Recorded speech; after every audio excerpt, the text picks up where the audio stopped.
Mahigit 11 milyong pisong halaga ng hinihinalang shabu ang natagpuan sa dating kusina na isang restaurant sa NAIA Terminal 1. Nakatutok si Jonathan Andal. Ginigiba kanina ang kusinang ito ng isang lumang kainan sa loob ng departure area sa NAIA Terminal 1 nang may mapansin ang mga construction worker na nakalublob sa dish shop na ito.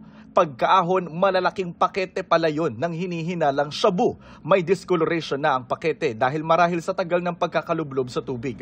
Napasugod tuloy ang PIDEA at PNP Aviation Security Group. Ayon sa PIDEA, ang tansya nilang laman ng 3 malalaking pakete, higit 1.5 kilo ng hinihinalang shabu na may presyong 11.4 milyon pesos. Iniimbestigahan na ito ng PIDEA. Ang MIAA o Manila International Airport Authority wala pang binibigay na payag kung paano nakalusot sa loob ng paliparan ang mga hinihinalang shabu. Sinusubukan din namin kunan ng pahayag ang PNP ABSI Group pero wala pa silang tugon sa ngayon.